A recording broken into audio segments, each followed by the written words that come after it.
안철수 인수위원장이 새 정부 국무총리를 맡지 않겠다면서 인수위 활동에 집중하겠다는 뜻을 밝혔습니다. 총리 인선에 속도가 붙을 전망인 가운데 윤 당선인은 이르면 다음 달 3일 총리 후보를 지명할 것으로 보입니다. 인수위에 나가 있는 취재기자 연결해서 자세히 알아보겠습니다. 이경국 기자. 네, 서울 삼청동 인수위에 나와 있습니다. 네, 안철수 인수위원장이 오늘 긴급 기자 간담회를 열고 자신의 거취에 관한 입장을 밝혔죠. 네, 그렇습니다. 유력한 새 정부 첫 국무총리 후보로 거론이 됐었던 안철수 인수위원장, 오늘 오전 10시에 긴급 기자 간담회를 진행을 했습니다. 그간 거취에 대해서 많이 고민했다면서 입장을 밝혔는데요.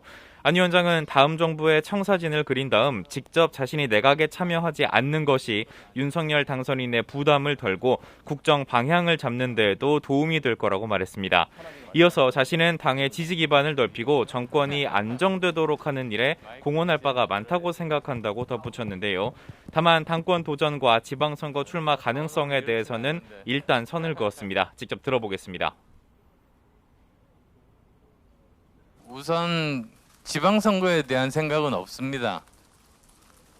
그리고 당권이라는 게 지금 이준석 대표 임기가 내년이니까요.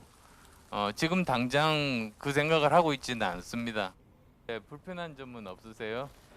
네, 다만 안철수 위원장이 5년 뒤 대선을 고려해서 이준석 대표 임기가 끝난 뒤에 전혀 당권에 불편하지 도전할 않으신가 가능성은 보네. 남아있는 것으로 보입니다. 앞서 안철수 위원장 어제 오후 윤석열 당선인과 40분가량 독대하기도 했는데요. 이때도 국무총리직을 고사하면서 인수위 업무에 집중하겠다는 뜻을 밝혔고 윤 당선인도 수긍한 것으로 전해졌습니다. 윤 당선인은 어제 안철수 위원장 외에도 김한길 국민통합위원장, 권영세 부위원장과도 독대한 것으로 파악됐는데요. 모두 국무총리 후보로 언급됐던 인물인 만큼 당선인이 총리 인선을 위한 교통정리에 나섰다는 분석도 나왔습니다. 네, 안철수 위원장이 총리직을 고사하면서 큰 변수가 사라진 것 같은데 새 정부 첫 총리 지명 언제쯤 이루어질 것으로 예상됩니까? 네, 말씀하신 것처럼 가장 큰 변수라고 할 수 있었던 안철수 인수위원장이 총리직을 고사하면서 총리 인선에는 속도가 붙을 것으로 보입니다. 이미 인수위 인사검증팀은 이 압축된 후보군을 상대로 한 검증 작업을 진행하고 있는데요. 검증을 신속하게 진행한다는 방침입니다.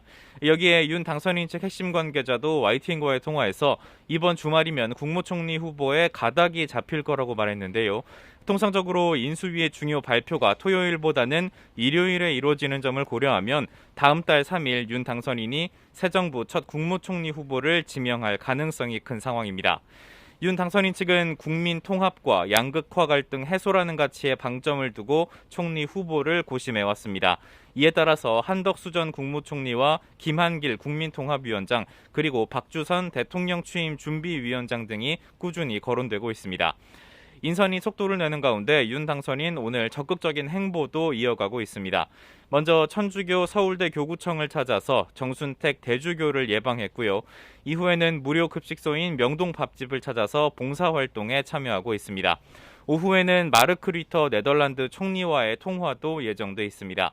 김은혜 당선인 대변인은 네덜란드는 유럽연합 국가 중에 우리나라의 2위 교역국이라면서 오늘 반도체 산업을 선도하는 국가들로서의 긴밀한 협력 구상이 오갈 거라고 설명했습니다.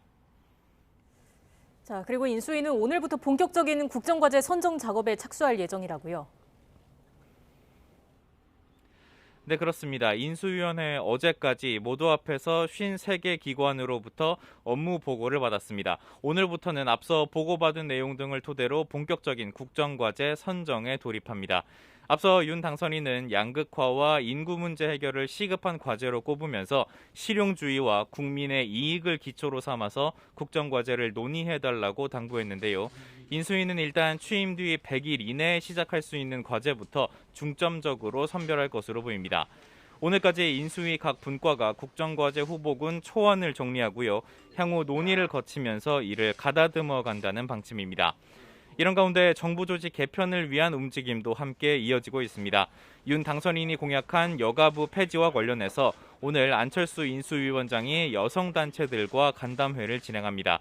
여성단체연합과 여성유권자연맹 등 3개 단체 대표를 만나서 의견을 수렴한다는 계획입니다. 또 인수위 정무사법행정분과는 오늘 고위공직자수사처와 간담회를 진행하고 있습니다. 당선인이 공수처의 권한 축소는 물론 폐지까지 언급했던 만큼 어떤 논의가 이루어질지 관심인데요. 특히 공수처법 24조가 쟁점이 됐을 것으로 보입니다. 검찰과 경찰에 대한 공수처의 수사 우위권을 보장하는 조항인데 앞서 윤 당선인 이를 독소 조항이라고 지적하면서 폐지를 공약한 바 있습니다. 지금까지 서울 삼청동 인수위에서 전해드렸습니다.